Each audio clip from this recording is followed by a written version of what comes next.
second dish I'm gonna show for today is a pork dish. We have pork loin with summer squashes, carrots, beet greens, kales, and quinoa. I have here a pre-marinated garlic and herb pork loin that I got from the store. 6 points. What a deal. All right, so the first thing we're gonna do is make sure our pan's nice and hot. I added about a tablespoon of oil, and we're just going to sear our pork, making sure it is put away from us, so that way there's no splashback.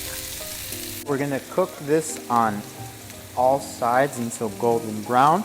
Should take about 1.5 to 2 minutes on either side. While we're waiting for that to cook, we can go ahead and get our marinade finished off for our vegetables. Here I have a little marinade that I learned from a Chef Cassidy Dabney from Blackberry Farms, Loin, Tennessee. Shout out to Loin, Tennessee. So this is a marinade, equal parts rosemary, thyme, and garlic. This right here is great for any vegetable marinades, meat marinades, grilling, baking. So we take equal parts everything and we just add oil, give it a good mix, and then there you go. You have your marinade ready to go. All right, while we're waiting for our pork to sear, we're gonna throw it in the oven after some searing.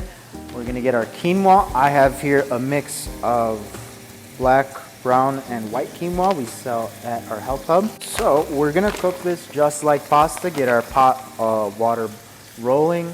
A little bit. One of the reasons I do it this way is to make sure that I don't overcook the grains. You'll see the grains start to pop up, open up, and that's when you know they're ready. Just a reminder, our 3rd annual Welcome to the Club event is in 1 week, so mark your calendars, don't forget. You'll also find Chef Raul during your scavenger hunt, so make sure you find him. You have to complete your whole scavenger hunt to get to go to checkout where something special will happen. So now that we've got all sides browned up, we're gonna take them and we're gonna sit them on a bed of herbs. I have the rosemary and thyme left over from the marinade that I made. So this is just gonna sit right on top of the herbs while it is baking. It adds flavor as well as make sure that the bottom of the pork doesn't burn. We're gonna go ahead and stick it in the oven.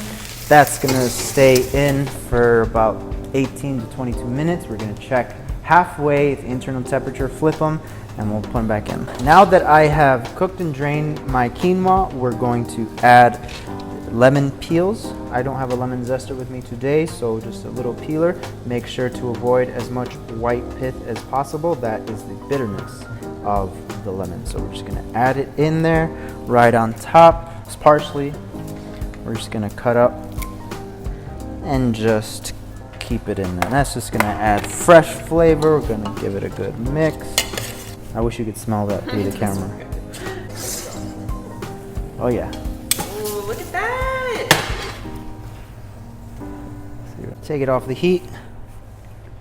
Go right smack dab in the center, and we're going to wait. So it looks like we're at about 168, 170. Perfect. So now that we've got that ready, we're gonna finish it back in the oven. We're gonna take our cherry salsa and we're just gonna add a little. Little goes a long way. This is just gonna spoon right on top. These are Traverse City cherries. Right outside, Cherries, yeah. So while that's getting finished up, we're gonna take our pan to medium high heat.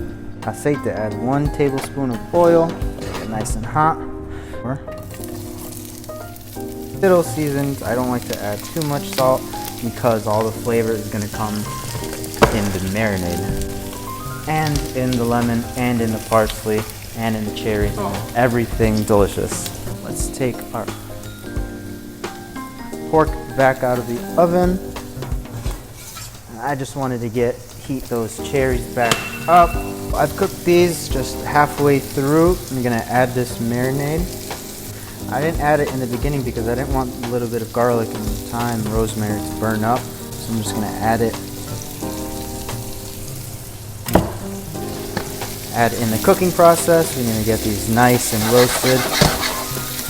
These are fresh herbs. When you're using fresh herbs, you can use them, put them in before the end or right at the end because it'll give a pop of fresh flavor versus a dry herb. You're gonna wanna add it in the beginning or in the middle so that way you it takes time for that dry herb to come out.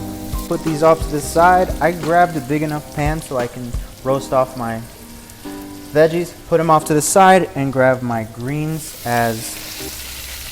so we've got all in one pan. We don't need multiple pans making a bigger mess than we need to. Now these greens are gonna cook pretty fast. They are hearty, so they won't wilt as much. They'll still have a crunch. Our veggies are done. We're gonna cut it off the heat, add in our lemon, and just all over.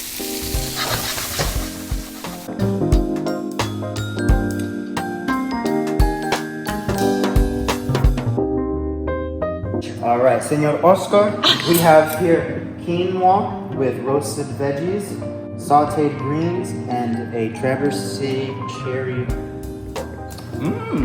Let me see, let me try. A little spicy, un poquito picante, pero muy rico. Creo que Raúl también vino de los Andes, porque la quinoa es de los Andes. Oh. Pero bien preparada, Raúl.